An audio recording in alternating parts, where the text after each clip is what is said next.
Nelson Mandela, de son nom complet Rolihlahla Mandela, est né le 18 juillet 1918 dans le petit village de Mvezo, en Afrique du Sud.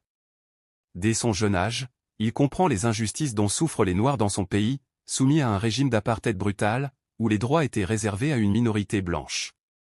Après des études de droit, il devient avocat, puis militant politique au sein du Congrès national africain, ANC, une organisation luttant contre la ségrégation raciale. Refusant de se taire face à l'oppression, Mandela mène des actions pacifiques, puis, face à la violence de l'État, soutient une lutte plus active contre le régime.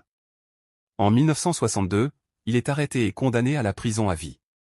Il passera 27 années derrière les barreaux, dont 18 sur l'île de Robben Island, dans des conditions très dures. Mais même enfermé, il devient un symbole mondial de résistance, de courage et de dignité. En 1990, il est libéré.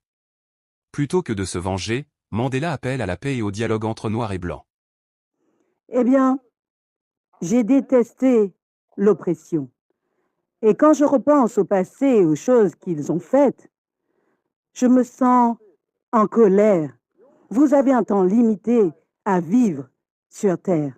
Vous devez essayer d'utiliser ce temps dans le but de transformer votre pays en ce que vous désirez qu'il soit. Et pour cela, vous devez rejeter tout ce qui est négatif dans votre propre âme, dans vos veines, et vous concentrer sur les choses positives. 4 ans plus tard, il devient le premier président noir d'Afrique du Sud, mettant fin à l'apartheid et posant les bases d'une démocratie multiraciale. Is our people organized into mass formation? Mandela a montré au monde qu'un homme, même brisé physiquement, peut garder son esprit libre. Il a prouvé que la réconciliation est plus puissante que la vengeance, que la paix est plus grande que la guerre. Il est décédé le 5 décembre 2013, mais son héritage vit encore aujourd'hui. Nelson Mandela n'était pas parfait, mais il a prouvé que l'on peut changer le monde, avec de la foi, du courage et une vision.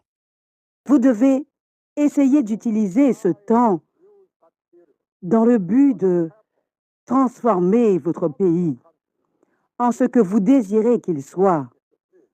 Et pour cela, vous devez rejeter tout ce qui est négatif dans votre propre âme, dans vos veines, et vous concentrer sur les choses positives. A passé 27 ans en prison pour avoir défendu la liberté et l'égalité dans un pays divisé par l'apartheid. Il n'a jamais abandonné. En 1994, il devient le premier président noir d'Afrique du Sud. Son parcours inspire encore le monde entier. Partie 2, leçon 1, la persévérance malgré l'oppression. Mandela a été emprisonné pendant 27 longues années. Mais il n'a jamais renoncé à son rêve. Il savait que le changement prend du temps. Cette patience est une arme puissante. Ne baisse jamais les bras, même si le monde semble contre toi. Leçon 2, le pouvoir du pardon. Après sa libération, Mandela a refusé la vengeance. Il a choisi le pardon. Et quand je repense au passé et aux choses qu'ils ont faites, je me sens en colère. Vous avez un temps limité à vivre sur Terre. Vous devez essayer d'utiliser ce temps dans le but de transformer votre pays. Il a compris que la haine détruit, mais que le pardon reconstruit. C'est ça la grandeur. Pardonnons pour avancer. Leçon 3, se battre pour une cause plus grande. Mandela ne s'est pas battu pour lui-même, mais pour son peuple. Il nous rappelle que notre vie a plus de sens quand elle aide les autres. Quelle est ta cause? Pourquoi es-tu prêt à te lever? Mandela en prison, libre. La situation politique du pays ne va faire qu'empirer. En fait, 1948, c'est une année terrible pour toutes les personnes non blanches d'Afrique du Sud. Les Noirs, mais aussi les Métis. La police laisse pourrir la situation. Is our people organized into mass formation of the democratic movement? Nelson Mandela was an anti-apartheid activist and the first black president. Eh bien, j'ai détesté l'oppression. Et quand je repense au passé et aux choses qu'ils ont faites, je me sens en colère. Vous avez un temps limité à vivre sur Terre.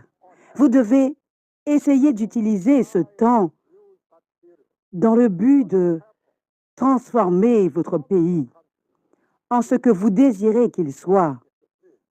Et pour cela, vous devez rejeter tout ce qui est négatif dans votre propre âme, dans vos veines, et vous concentrer sur les choses positives.